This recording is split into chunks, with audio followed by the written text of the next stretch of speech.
आज हम पढ़ने वाले हैं एक्सरसाइज 2.3 पॉलिनोमियल। यूपी बोर्ड के बच्चों के लिए इस वाली सीरीज़ को कंटिन्यू करते हुए आगे हम लोग बढ़ रहे हैं। इसके 2 पार्ट हम पहले ही डाल चुके हैं। एक्सरसाइज 2.1 और 2.3 पहले डाल चुके हैं। यूपी बोर्ड हिंदी और इंग्लिश दोनों मीडियम के लिए। सॉरी, बीच में एसएससी बोर्ड के कुछ एक्सरसाइज डालने लगे थे, इस वजह से ये स्टॉप हो गई थी। पॉलिनोमियल, चलिए आज हम इसको कंटिन्यू करते हैं और इसको ख़त्म करते हैं। पहले हम पॉलिनोमियल ख़त्म करेंगे, उसके बाद हम लोग ट्रिग्नोमेट्री या फिर दूसरी एक्सरसाइजेस स्टार्ट करेंगे। ठीक है, ट्रिग्नोमेट्री थोड़ी इजी है तो सोच रहा हूँ उसका इंट्रोडक्शन दे दिया जाएगा इसके बाद, ताकि आगे पढ़ सको। तब तक हम लोग पॉलिनोमियल की एक्सरसाइज 2.3 को पढ़ते हैं। एक्सरसाइज 2.3 में क्या है, हम लोग पढ़ने वाले हैं इसमें रिमाइंडर थ्योरम। क्या रिमाइंडर थ्योरम पढ़ने वाले हैं। रिमाइंडर थ्योरम क्या होती है और ये इसको कैसे सॉल्व करते हैं, चलो इसके बारे में बताते हैं।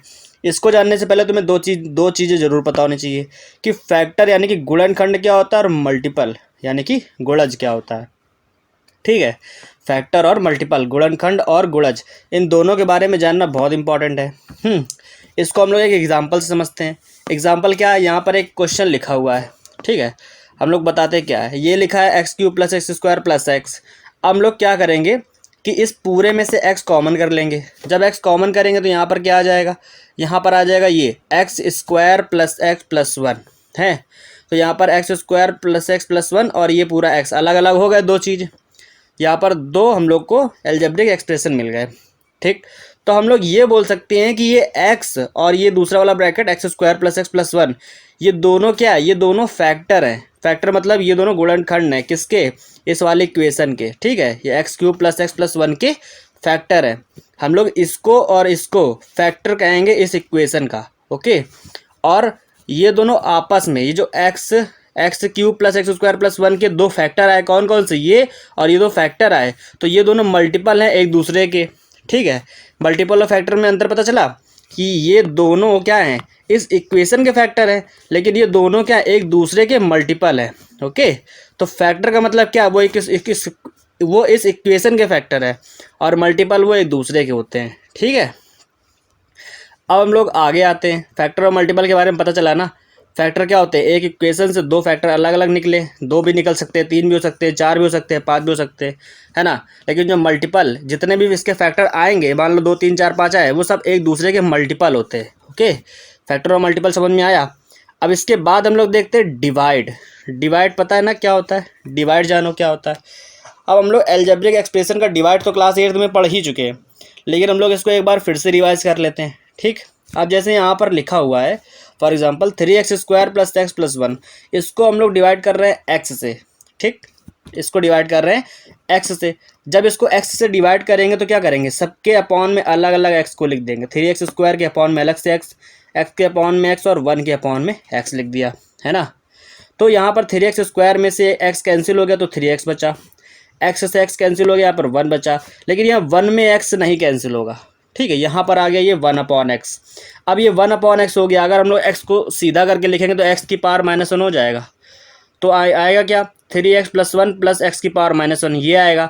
तो क्या ये एक पॉलिनोमियल होगा, नहीं होगा। क्यों, क्योंकि हम लोगों ने पढ़ रखा है पॉलिनोमियल में कि x की पावर अगर माइनस में है या फिर रूट में है, जो कि एक होल नंबर नहीं है, होल नंबर मतलब पूर्ण संख्या नहीं है, तो हम लोग कह सकते हैं कि ये क्या है, एक पॉलिनोमियल यानी कि बहुपद नहीं होगा। ओके, ये बहुपद नहीं होगा। तो हम लोग क्या करेंगे, देखो हम लोग को रिमाइंडर थ्योरम पढ़ना है ना, तो हम लोग को डिवाइड के बारे में जानना होगा थोड़ा अच्छे से, तो हम लोग इसके बारे में जानते हैं क्यों। अब देखो यहाँ पर 3x + 1 ये लिखा हुआ है, ये पूरा x से डिवाइड हो चुका था, है कि नहीं। यहाँ तो देखो ये भी x से डिवाइड हुआ था, ये भी x से डिवाइड हुआ था, तो हम लोग इसके मल्टीपल में x को लिख देंगे, है कि नहीं। इसके 3x + 1 के मल्टीपल में x को लिख देंगे, और जो नहीं डिवाइड हो रहा, 1 को x से डिवाइड कर रहे थे तो ये नहीं हो रहा था, तो 1 को सीधे सीधे ऐसे ही लिख दो। 1 को ऐसे ही लिखने से क्या होगा, जो ये 1 अलग से आया हुआ है ना, यही हम लोग का क्या होगा, रिमाइंडर होगा। ठीक है, ये क्या होगा, हम लोग का रिमाइंडर होगा। ओके, यानी कि इस इक्वेशन को जब हम लोग किसी भी x से डिवाइड करेंगे तो क्या आएगा, ये जो आया है ये क्या हो गया, ये इसका भागफल है, यानी कि ये इसका क्वाड्रेंट है, और ये जिससे डिवाइड कर रहे थे डिविज़र, ठीक है, ये क्या होंगे, एक दूसरे के मल्टीपल हो जाएंगे, और जो बचेगा लास्ट में, जो बचता है, जो डिवाइड ही नहीं होता है, वो हम लोग का रिमाइंडर होता है। ओके, हम लोग इसी चीज़ को देख लेते हैं। जैसे ये लिखा है, लिख रखा है ना इसको भाई, डिवाइडेंट ये था हम लोग का, भाजक ये है ना, हिंदी मीडियम वाले बच्चे भी देखते जाए इसको, जो डिवाइडेंट यानी कि भाजक है जिसमें हम लोग भाग कर रहे हैं, ठीक है, जिसमें हम लोग डिवाइड कर रहे हैं, उसमें क्या है कि डिविज़र ये है डिविज़र यानी कि भाजक है ना, इनटू क्या होता है, इनटू क्वाटेंट, ये क्लास 8 में पढ़ रखा होगा, देखो दोबारा बता रहे हैं ताकि रिवीजन हो जाए इसका, ठीक। तो ये क्या है, क्वाटेंट है, यानी कि क्वार्टेंट को हम लोग क्या बोलते हैं हिंदी में, भागफल बोलते हैं। और जो बच गया +1, इसको हम लोग क्या बोलते हैं, शेषफल, यानी कि रिमाइंडर। भाई रिमाइंडर का नाम ही होता है शेषफल, तो रिमाइंडर थ्योरम पढ़ रहे हैं यानी कि शेषफल प्रमेय पढ़ रहे हैं हम लोग, है ना। अब आगे देखते जाओ। अब यहाँ पर ये आ गया, ये वाला रूल हम लोग को हमेशा फॉलो करके चलना है, ठीक है, यही काम आने वाले डिवाइडेंड पे। अब आगे देखो, अब जैसे अगर इस टाइप का कोई क्वेश्चन लिख के आ जाए कि ये एक इक्वेशन दे रखी है और हम लोग को डिवाइड करना है इसको x-1 यानी इस टाइप के किसी फैक्टर से डिवाइड करना है कि नहीं, तो हम लोग क्या करेंगे, इसको डिवाइड करना है। क्लास 8 में इसको भी पढ़ा होगा आप लोगों ने, डिवाइड करना भी अच्छे से पढ़ा होगा, ठीक है, लेकिन हम लोग इसको आज स्टेप बाय स्टेप समझेंगे। जिस बच्चे को आता है उसका रिवाइज हो जाएगा, और जिसको नहीं आता है उसको भी आने लग जाएगा, है ना। तो हम लोग इसको स्टेप बाय स्टेप समझेंगे। अब देखते चलो, सबसे पहले क्या करेंगे, इस इक्वेशन को ना हम लोग इसको डिसेंडिंग ऑर्डर में लिख देंगे। डिसेंडिंग ऑर्डर मतलब कि सबसे बड़ी पावर पहले, उससे छोटी पावर उसके बाद में, फिर उससे छोटी पावर बाद में, और सबसे छोटी पावर सबसे लास्ट में। तो ये वाली इक्वेशन तो हम लोग की पहले से ही अरेंज है ना। तो ये डिवाइडेंट यानी कि भाजक है, जो भाज्य जो है वो हम लोग का लिखा हुआ है, और डिविज़र जो है भाजक वो भी लिखा हुआ है। तो हम लोग क्या कर देंगे, देखो डिवाइड करने के लिए सबसे पहले हम लोग क्या करते हैं कि डिवाइडेंट का सबसे फर्स्ट टर्म, ठीक है, भाज्य का सबसे पहला वाला टर्म और जो डिवीज़र होता है उसका फर्स्ट टर्म, इन दोनों से डिवाइड करते हैं। क्या करते हैं, इन दोनों से डिवाइड करते हैं। जब डिवाइड करते हैं ना, तो ये जो आता है 3x³ आया यहाँ पर, जब डिवाइड करेंगे x की पावर चली गई, 3x³ आया, तो ये हम लोग के भागफल का फर्स्ट टर्म होता है, यानी कि ये हम लोग के क्वार्टेंट का ये फर्स्ट टर्म होता है। तो हम लोग इसको क्वार्टेंट के प्लेस पर लिख देते हैं, ये जो आया है इसको क्वार्टेंट के प्लेस पर लिख दो। अब क्या करो, अब इसका मल्टीप्लाई, यानी कि ये जो आया है इसका मल्टीप्लाई इस पूरे डिवीज़र में करो, ठीक। डिवीज़र में करके यहाँ लिखो नीचे, जब इसका मल्टीप्लाई डिवीज़र में करोगे, x डिवीज़र में क्या पहले x से करेंगे, तो 3x³ का मल्टीप्लाई जब x में होगा तो 3x की पावर 4 हो जाएगा, है ना। और फिर क्या है, 3x³ का मल्टीप्लाई जब -1 में होगा तो माइनस का 3x³ हो जाएगा कि नहीं हो जाएगा, है ना। अब क्या करेंगे, अब हम लोग इससे इसको डिवाइड नहीं करेंगे, लेस करेंगे, यानी कि इसको हम लोग सब्ट्रैक्ट करेंगे इससे और इससे, ठीक है। तो करो, जब सब्ट्रैक्ट करते हैं ना हम लोग, तो यहाँ पर जो साइन लगा होता है, जैसे यहाँ पर अभी कुछ नहीं प्लस का है तो यहाँ पर हम लोग माइनस करेंगे, अपोजिट साइन लगा देते हैं, क्योंकि माइनस हम लोग बाहर लिखते हैं ना जब भी हम लोग किसी को सब्ट्रैक्ट करते हैं। तो यहाँ पर पहले से ही माइनस का 3x³ था, तो यहाँ पर हम लोग प्लस कर देंगे। फिर क्या करेंगे, सब्ट्रैक्ट करेंगे। सब्ट्रैक्ट करने के लिए देखो, ये प्लस का और ये माइनस का 3x की पावर 4 कैंसिल हो गया कि नहीं हो गया, ये दोनों कैंसिल हो गए। अब क्या था, ये माइनस का और ये प्लस का हो गया, अब ये 3x³ का आएगा, हो गया, ये प्लस का हो गया है ना। तो 4x³ में से 3x³ चले गए, 4x³ में से 3x³ हम लोगों ने लेस किया, तो क्या बचेगा, माइनस का x³ बचेगा। भाई 4 - 3x³, तो यहाँ पर आएगा माइनस का x³। ये माइनस का 3x - 1 लिखा था, तो माइनस का 3x - 1 यहाँ नोट कर दो, है ना। ये हम लोग का फर्स्ट स्टेप कंप्लीट हो गया, यहाँ तक हम लोग का फर्स्ट स्टेप कंप्लीट हो गया। अब सेकंड स्टेप में क्या करते हैं, सेकंड स्टेप में हम लोग क्या करते हैं कि ये जो हम लोग का यहाँ पर ये -x³ - 3x - 1 आया है ना, इसका फर्स्ट टर्म देखते हैं। फर्स्ट टर्म क्या, माइनस का x³ ही है, फर्स्ट टर्म है इसका। तो इसका फर्स्ट टर्म और ये जो हम लोग का डिवीज़र है इसका फर्स्ट टर्म, इसको डिवाइड करते हैं। करो, जब इसको डिवाइड करेंगे ना, -x³ और x को हम लोग डिवाइड करेंगे तो क्या आएगा, माइनस का x² आएगा, है कि नहीं, माइनस का x² आया। अब क्या करेंगे, इसको हम लोग क्वार्टेंट के सेकंड प्लेस पर रख देंगे, है ना। ये हम लोग का क्वार्टेंट का सेकंड टर्म हो गया। भाई ये फर्स्ट टर्म तो हम लोग ला चुके थे ना, अब हम लोग को सेकंड टर्म लाना था, तो सेकंड टर्म के प्लेस पर हम लोगों ने -x² रख दिया, ये हम लोग का आ गया, है ना। अब हम लोग क्या करेंगे, इस वाले x² का मल्टीप्लाई अंदर कराएंगे इस डिवीज़र में, ठीक, कराओ डिवीज़र में। जब इसका मल्टीप्लाई डिवीज़र में कराएंगे तो क्या आएगा, x² का मल्टीप्लाई x में कराओगे, माइनस का है ना ये, तो माइनस का x³ हो जाएगा। फिर ये -x² का मल्टीप्लाई -1 में कराओ, तो ये हो जाएगा प्लस का x² हो गया। अब ये हम लोग का -x³ + x² आया, फिर से इन दोनों को सब्ट्रैक्ट करेंगे हम लोग, तो क्या करेंगे, यहाँ माइनस था तो यहाँ प्लस कर देंगे, यहाँ प्लस था तो यहाँ माइनस कर देंगे। उसके बाद इनको चलो सब्ट्रैक्ट करते हैं। तो ये देखो माइनस का, ये माइनस का x³ और ये प्लस का x³ कैंसिल। अब देखो ये माइनस का 3x है और ये भी ये माइनस का x² है, ये दोनों सब्ट्रैक्ट होने नहीं वाले। तो ये जो माइनस का x² आया ना, इसको हम लोग यहाँ ऐसे लिख देंगे, माइनस का x²। ये माइनस का 3x था तो -3x ऐसे लिख दो, ये -1 था इसको यहाँ लिख दो, है ना। ये दोनों सब्ट्रैक्ट तो हुए नहीं। अब हम लोग क्या करेंगे, ये हम लोग का सेकंड टर्म यहाँ से कंप्लीट हो गया, यानी कि सेकंड स्टेप हो जा, जो हम लोग का सेकंड स्टेप था वो यहाँ पर कंप्लीट हो गया। अब हम लोग चलते हैं स्टेप 3 पर। स्टेप 3 क्या होता है कि अब फिर से वही काम करेंगे, इसका फर्स्ट टर्म लेंगे और डिवीज़र का फर्स्ट टर्म लेंगे, ये एक्स है ना, और उनको डिवाइड करेंगे। तो इसका फर्स्ट टर्म क्या था, इसका फर्स्ट टर्म है माइनस का एक्स स्क्वायर, और यहाँ पर डिवीज़र का फर्स्ट टर्म है एक्स। इन दोनों को डिवाइड करो, जब एक्स स्क्वायर माइनस का एक्स स्क्वायर में एक्स डिवाइड करोगे तो माइनस का एक्स आएगा, है ना। तो माइनस का जो एक्स आया ये हमारा क्या है, ये हमारा क्वाड्रेंट का कौन सा थर्ड टर्म है, ये हमारे क्वाड्रेंट का थर्ड टर्म है, देखो दिख रहा है ना। फिर क्या करेंगे हम लोग, जब हम लोग के क्वाड्रेंट का थर्ड टर्म आ गया, अब इसको वहाँ लिखेंगे और इसका मल्टीप्लाई फिर से डिवीज़र में कराएंगे पूरे x माइनस 1 में, ठीक। तो जब माइनस एक्स का मल्टीप्लाई जब हम लोग x में कराएंगे तो आएगा एक्स स्क्वायर, वो भी माइनस का, है ना। और फिर माइनस एक्स का मल्टीप्लाई जब हम लोग -1 में कराएंगे तो प्लस का x आ जाएगा, आ गया। अब देखो इसमें क्या करेंगे, ये माइनस एक्स स्क्वायर आया है, जब सब्ट्रैक्ट करेंगे तो यहाँ प्लस हो जाएगा, और ये भी प्लस का एक्स था, ठीक है। तो यहाँ पर क्या कर देंगे, माइनस कर देंगे, साइन चेंज कर दिया हम लोगों ने। अब क्या करेंगे, इससे और इसको सब्ट्रैक्ट करेंगे, तो भाई देखो ऊपर वाला माइनस का है, नीचे वाला प्लस का एक्स स्क्वायर कैंसिल हो गया, ये माइनस का 3x है, ये माइनस का x है, तो दोनों ऐड हो जाएंगे तो माइनस का 4x आ जाएगा, और ये -1 था, ये कहीं से ये किसी से भी सब्ट्रैक्ट नहीं हो रहा था, तो इसको ऐसे ही लिख देंगे, लिख दिया गया। अब यहाँ पर आया माइनस का 4x -1, अभी भी ये डिवाइडेबल है, तो हम लोग क्या करेंगे, फिर माइनस का 4x आया ना, तो माइनस के 4x में क्या है, इसमें देखो इसका फर्स्ट टर्म -4x है, तो हम लोगों ने इसका फर्स्ट टर्म ले लेंगे अगले स्टेप में, और इसका क्या करेंगे, डिवीज़र का फर्स्ट टर्म लेंगे, उसको डिवाइड करेंगे, ठीक है। तो जब माइनस के 4x से x को डिवाइड करो तो माइनस का 4 आएगा, तो ये हम लोग का क्या हो जाएगा, ये हम लोग के क्वाड्रेंट का लास्ट टर्म हो जाएगा, लास्ट टर्म क्या मतलब 4th टर्म हो जाएगा डिवाइड करने में। अब हम लोग क्या करेंगे, इससे फिर से इसमें मल्टीप्लाई कराएंगे, ठीक, -4 से मल्टीप्लाई कराएंगे x और -1 में, है ना। तो -4 का मल्टीप्लाई जब x में होगा तो माइनस का 4x हो जाएगा, और -4x का मल्टीप्लाई जब -1 में होगा तो प्लस का 4 हो जाएगा। अब क्या करेंगे, फिर से इसको सब्ट्रैक्ट करेंगे, ये माइनस का 4 था तो यहाँ प्लस हो जाएगा, ये प्लस का 4 था तो यहाँ माइनस हो जाएगा, हो गया। अब क्या करेंगे, देखो ये माइनस का x और ये प्लस का 4x कैंसिल, अब यहाँ पर बचा -1 और ये माइनस का 4 है, तो -1 -4 ऐड कर दोगे तो ये माइनस का 5 हो जाएगा, हो गया। और ये हम लोग का 5th स्टेप मतलब 4th स्टेप यहाँ पर कंप्लीट हो गया।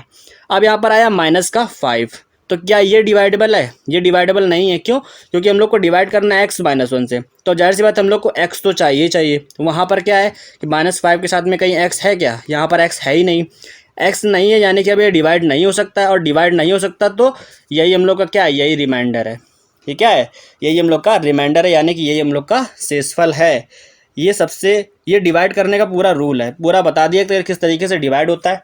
इस टाइप के और भी क्वेश्चन आप लोगों ने क्लास 8th में पढ़े होंगे, क्लास 9th में इसके क्वेश्चन अब नहीं आएंगे, क्योंकि ये इतना भी वो नहीं है, टफ ऑफ नहीं है, इसलिए नहीं आएगा। हम लोग आगे बढ़ते हैं, देखो रिमाइंडर पता चल गया, फैक्टर पता चल गया, और मल्टीप्लाई भी पता चल गया है, यानी कि मल्टीपल भी पता चल गया। अब हम लोग आते हैं शेषफल प्रमेय यानी कि रिमाइंडर थ्योरम पर। ये क्या होती है इसके बारे में जान लेते थोड़ा। देखो यहाँ पर जैसे हम लोग एक क्वेश्चन इसको बताते हैं, लिखिए एक इक्वेशन, क्या x⁴ minus plus x³ minus 2x² plus x plus 1, इसको हम लोग को डिवाइड करना है x-1 से और फाइंड करना है इसका रिमाइंडर यानी कि शेषफल फाइंड करना है, ठीक। तो देखो शेषफल फाइंड करने के लिए क्या करेंगे, और क्वेश्चन में पता नहीं दे भी रखा हो शायद, ये जो होता है ना ये इसका एक 0 होता है, ठीक है। 0 मतलब क्या होता है, इसका रूट होता है, इसका एक वो गुणनखंड होता है, ठीक है। अब देखो क्या करेंगे, जब इसका ये गुणनखंड है x-1 इस इक्वेशन का गुणनखंड है, तो क्या करेंगे हम लोग x-1 = 0 करेंगे, ठीक।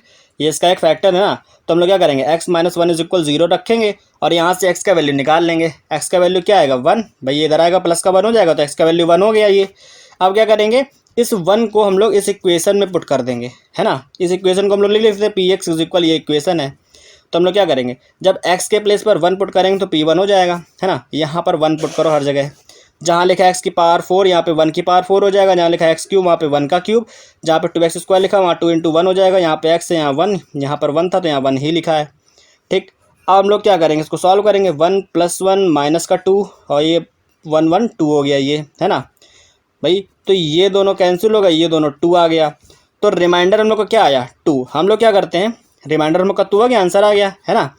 करते क्या है कि ये जो फैक्टर दिया होता है ना, इसका फैक्टर क्या करते हैं, इक्वल 0 करके लिखते हैं, एक्स का वैल्यू निकालते हैं, इस इक्वेशन में पुट करते हैं। इस इक्वेशन में निकालने के बाद जो वैल्यू आता है वही क्या होता है, इस इक्वेशन का रिमाइंडर होता है। ओके, तो हम लोगों ने इसमें पुट किया, आंसर क्या आया 2, तो यही हम लोग का क्या है, रिमाइंडर है। सो 2 इज़ द रिमाइंडर। ओके, समझ में आया रिमाइंडर कैसे निकालते हैं, रिमाइंडर थ्योरम में, है ना। और तुम लोग को ये वाला रूल तो बता चुके हैं, dividend is equal division into quotient plus remainder, है ना। मतलब क्या होता है कि भाज इज इक्वल भाजक गुणे भागफल प्लस शेषफल, है कि नहीं। हिंदी मीडियम ऊपर लिखा भी हुआ था, ये दोबारा आ गया है। ठीक, अब आगे देखो, अब हम लोग आते हैं यूपी बोर्ड एनसीईआरटी की एक्सरसाइज 2.3 पर। ठीक है, अभी तक जो बताया गया वो एक्सरसाइज के लिए ही बताया गया था। अब हम लोग आते हैं इस एक्सरसाइज के क्वेश्चन को करते हैं, ठीक, और इसको ख़त्म करते हैं आज ही। देखो यहाँ क्या लिखा है, क्वेश्चन नंबर फर्स्ट बता रहा है कि फाइंड द रिमाइंडर। हम लोग को फिर से रिमाइंडर फाइंड करना है इस इक्वेशन के लिए। इसको किससे डिवाइड किया जा रहा है, यहाँ अलग अलग क्वेश्चन दे रखे होंगे। इसको पहले डिवाइड किया जा रहा है x+1 से। जब इसको x+1 से डिवाइड करेंगे तो हम लोग क्या करेंगे, ये फैक्टर हो गया इसका एक, है ना। तो x+1 इज इक्वल 0 रखेंगे, तो x का वैल्यू क्या निकला यहाँ से, -1। यहाँ से x का वैल्यू क्या आया, -1 आया, -1 आया। अब इस -1 को हम लोग क्या करेंगे, इस वाली इक्वेशन में पुट कर देंगे, है ना। तो जो आएगा वही रिमाइंडर होगा। तो हम लोगों ने इसको लिख लिया px इज इक्वल, ये इक्वेशन है ना, और इसमें x की जगह पर -1 लिखो। -1 रखोगे तो x क्यूब की जगह -1 का क्यूब, 3 इंटू एक्स स्क्वायर की जगह -1 का स्क्वायर, 3 इंटू एक्स की जगह -1, और ये +1 यहाँ लिखा था, इसको वैसे लिख दिया, है कि नहीं।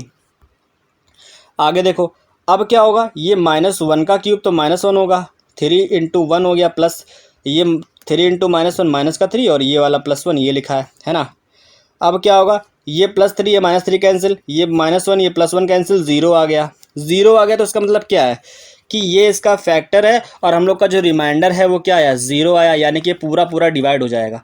x+1 से ये वाली इक्वेशन क्या है, ये फुल्ली डिवाइड हो जाएगी, और इसका रिमाइंडर 0 आया। ठीक है, ये आ गया। अब हम लोग चलते हैं नेक्स्ट क्वेश्चन पर। इसी में क्या है, पहले डिवाइड किया जा रहा था x+1 से, अब इसको सेकंड क्वेश्चन में दे दिया x -1/2 से डिवाइड कर रहे हैं, है ना। इसी इक्वेशन को x -1/2 से डिवाइड कर रहे हैं। ठीक, तो हम लोग क्या करेंगे, इक्वेशन लिख ली है, x -1/2 इक्वल 0 किया, तो x का वैल्यू क्या आ गया, 1/2 आ गया, है कि नहीं। x का वैल्यू 1/2 आ गया। अब क्या करेंगे, हम लोग ये जो 1/2 आया है इसको पूरी इक्वेशन में पुट कर देंगे। करो, तो ये px था ना, तो p 1/2 हो जाएगा, इसकी जगह पे हो जाएगा 1/2 का क्यूब, यहाँ पर जो 3 इंटू 1/2 का स्क्वायर, या 3 इंटू 1/2 + 1 ये वाला, है ना। अब क्या करेंगे कि जो 1/2 का क्यूब है इसका क्यूब करेंगे, तो 1/8 प्लस 3 इंटू 1/4, ये हो जाएगा 3/2 + 1। इसको सॉल्व करो भाई, ये आया 1/8, ये हो गया 3/4, ये हो गया 3/2, ये हो गया 1, 8 एलसीएम ले लो। अब सबको सॉल्व करोगे यहाँ पर तो क्या आएगा, 1 + 6 + 12 + 8, इन सबको ऐड कर दो। अब ये जो भी आया 27/8 जो आया सॉल्व करने पर, ये सब तो तुमको सॉल्व करना आता ही होगा, है ना। तो 27/8 जो आया सॉल्व करने पर, यही हमारा क्या है, रिमाइंडर है, और यही आंसर है कि नहीं। क्वेश्चन नंबर सेकंड इसी का हो गया। अब क्वेश्चन नंबर थर्ड में क्या करना, इसी चीज़ को डिवाइड किया जा रहा होगा किसी से, क्या किया जा रहा है, इसको केवल और केवल x से डिवाइड किया जा रहा है कि नहीं। इसको केवल और केवल x से डिवाइड किया जा रहा है। जब x से डिवाइड करोगे तो क्या करोगे, यहाँ पर तो भाई x+1 x+2 इस इक्वल रखा ही नहीं कुछ, तो हम लोग इक्वल में 0 किसको रखेंगे। अगर मान लो x+1 होता तो इक्वल 0 करके x का वैल्यू -1 निकाल लेते, लेकिन यहाँ तो केवल x लिखा हुआ है, तो केवल x को ही हम लोग 0 करेंगे। x इज इक्वल सीधे सीधे 0 रखोगे तो हम लोग क्या करेंगे, x का वैल्यू 0 उठाएंगे और इस इक्वेशन में पुट कर देंगे, किसमें, इस वाली इक्वेशन में पुट कर देंगे। जब पुट करेंगे तो ये 0 ये 0 ये 0 + 1 आएगा ओनली। ठीक है, तो ये जो 1 आएगा ना, ये हम लोग का क्या हो जाएगा, रिमाइंडर हो जाएगा। ठीक है, इसको सॉल्व करना तुम लोग खुद, इसका आंसर लाना, इसीलिए देखो बॉक्स बना रखा है ताकि इसमें सॉल्व करो। ठीक, अब चलते हैं आगे क्वेश्चन नंबर अगले पे। ये क्या है, यहाँ पर लिखा है x + पाई से इस इक्वेशन को फिर से डिवाइड किया जा रहा है। यहाँ पर x + पाई लिखा है, ठीक है, तो x + पाई इज इक्वल हम लोग 0 कर देंगे, और x का वैल्यू आ जाएगा यहाँ पर -पाई आ जाएगा, यहाँ पे आ जाएगा -पाई। अब इस -पाई को हम लोग क्या करेंगे, इस इक्वेशन में पुट कर देंगे, है ना। -पाई को इस इक्वेशन में पुट करेंगे, जब पुट करेंगे तो क्या हो जाएगा, x क्यूब की जगह -पाई क्यूब हो जाएगा, x स्क्वायर की जगह -पाई स्क्वायर हो जाएगा, है ना। और 3 इंटू एक्स की जगह पे क्या हो जाएगा, 3 इंटू -पाई, यहाँ पे -पाई होगा। ठीक है, यहाँ +पाई लिख दिया है। देखो -पाई का क्यूब जब करोगे तो -पाई क्यूब आएगा, 3 इंटू पाई का स्क्वायर पाई स्क्वायर हो जाएगा। यहाँ पर 3 पाई है तो यहाँ पे -3 पाई आ जाएगा, और ये +1 है तो यहाँ पे +1 आ जाएगा। ओके, यहाँ क्या हो जाएगा, ये प्लस का नहीं माइनस का पाई है यहाँ पर, तो यहाँ माइनस का 3 पाई आएगा। ओके, इसको ध्यान रखना थोड़ा, इसको सही से कर लेना। ठीक, यहाँ पर क्या है minus x cube plus 3x² minus 3 pi plus 1, यहाँ पे माइनस कर लेना। ओके, हम लोग का यही जो आया ये पूरा का पूरा रिमाइंडर और यही आंसर है। ओके, अब चलते हैं आगे। यहाँ क्या लिखा, यहाँ लिखा 5 + 2x। 5 + 2x इस इक्वेशन को डिवाइड किया जा रहा है, तो बताओ रिमाइंडर क्या है। ठीक, अब रिमाइंडर निकालने के लिए सबसे पहले हम लोग को x का वैल्यू चाहिए होता है, तो हम लोगों ने क्या किया, 5 + 2x = 0 किया।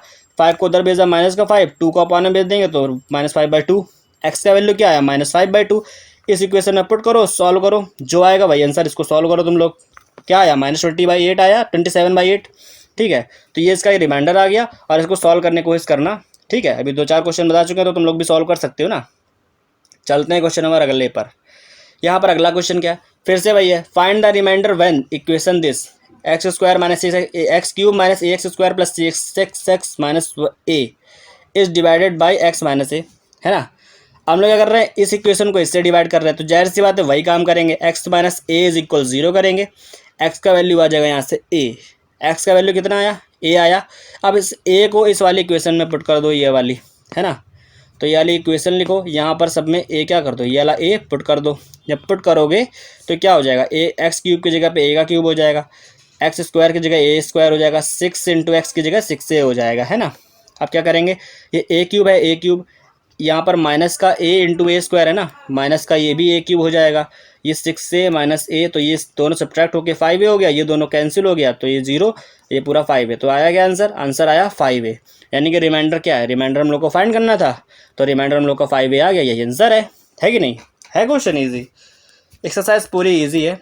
इसके बाद जो इसके कुछ क्वेश्चंस देंगे जो कि अगले एक्सरसाइज में आने वाले हैं, या फिर अगले एक्सरसाइज के बाद में जब ये ख़त्म हो जाएगी, क्या पॉलिनॉमियल वाली एक्सरसाइज खत्म हो जाएगी, तो कुछ प्रैक्टिस क्वेश्चन दिए जाएंगे, उनको सॉल्व करेंगे। और प्रैक्टिस क्वेश्चन जो है टेलीग्राम पर उसकी पिक डाली जाएगी और आप लोगों को सॉल्व करने। ओके, टेलीग्राम चैनल का लिंक डिस्क्रिप्शन में मिल जाएगा सबको। चलते क्वेश्चन नंबर 3 पर, लिखा है check whether 7 + 3x is a factor of this. ठीक है, यानी कि ये इसका गुणनखंड है कि नहीं, ये हम लोग को चेक करके बताना है। सब देख रहे हैं ना, देखो 7 + 3x क्या है, ये इस इक्वेशन का यानी कि 3x³ + 7x का एक फैक्टर है। हम लोग को ये बताना है कि है कि नहीं है। ठीक, फैक्टर कैसे पता चलेगा, कि ये इसका फैक्टर है। हम लोग क्या करेंगे, इस वाले से x का वैल्यू निकालेंगे और इसमें पुट करेंगे, और अगर इसका वैल्यू 0 आ जाए तो हम लोग कह सकते हैं कि हाँ ये इसका एक फैक्टर है। यस, ठीक है। अगर 0 नहीं आएगा इसका मतलब नहीं है। चलो करते हैं, 7 + 3x को हम लोगों ने = 0 किया, तो जब x का वैल्यू निकालेंगे तो 7 उधर गया, -7, यहाँ बचेगा 3x, तो 3 अपॉन में चला जाएगा, तो 7/3, यानी कि x का वैल्यू आएगा -7/3। अब इसको पुट करो इस इक्वेशन में, तो 3x³ x³ की जगह -7/3 का क्यूब इंटू 7 × x, 7 × x की जगह पे -7/3, है ना। सॉल्व करो, इसको सॉल्व करो, क्या आएगा, 3 × इसका क्यूब करके हम लोगों ने यहाँ लिख दिया, इसका मल्टीप्लाई करके ये लिख दिया, है ना। दोनों का एलसीएम लेके सॉल्व करो। जब हम लोगों ने सॉल्व किया तो यहाँ पर क्या आया, -490/9। ठीक, 490/9 आया, यानी कि ये जो आंसर हम लोग का 0 तो आया नहीं है। 0 नहीं आया, इसका मतलब क्या है, ये जो है इसका फैक्टर तो नहीं है। ठीक है, ये इसका जो फैक्टर है वो तो नहीं है, और लेकिन ये रिमाइंडर भी, इसका जो रिमाइंडर है ये -490 इज़ नॉट 0, इस वजह से क्या है, ये इसका फैक्टर भी नहीं है। ठीक है, क्योंकि ये जो आया है ये रिमाइंडर 0 होना चाहिए था ना। अगर रिमाइंडर 0 नहीं है, ये 0 नहीं है, इसका मतलब ये इस वाले इक्वेशन का फैक्टर भी नहीं है। ठीक है, समझ में आ गया। अब देखो ये क्वेश्चन नंबर 3 था, आई थिंक इसके बाद एक्सरसाइज ख़त्म हो गई है। ठीक है, और क्वेश्चंस नहीं है। एक्सरसाइज 2.3 में इतने ही क्वेश्चन थे यूपी बोर्ड NCERT किताब में। ठीक, क्लास 9th के पॉलिनॉमियल की एक्सरसाइज 2.3 खत्म हो गई है। अब हम लोग अगली वीडियो में 2.4 करेंगे। ठीक है, 2.4 करेंगे, और उसके बाद 2.5, उसके बाद प्रैक्टिस क्वेश्चंस, और ये पॉलिनॉमियल जो है पूरी तरह से ख़त्म हो जाएगा। और शायद इसके अलग अलग RS अग्रवाल और ये तो ML अग्रवाल में शायद इसके क्वेश्चन हो सकते हैं, तो वो भी करेंगे हम लोग, है ना। और तब तक और अच्छे क्वेश्चन लगाएंगे।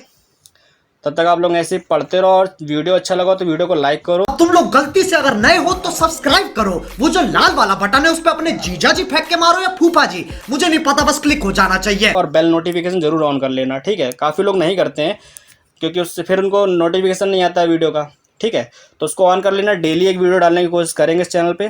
ठीक है, अभी 2 दिन का गैप हो गया था, तो हम लोग अब क्या करेंगे, इस चैनल पर डेली एक वीडियो डालेंगे ताकि आप लोग नया नया कुछ सीखते रहें। तब तक के लिए good bye, take care, okay.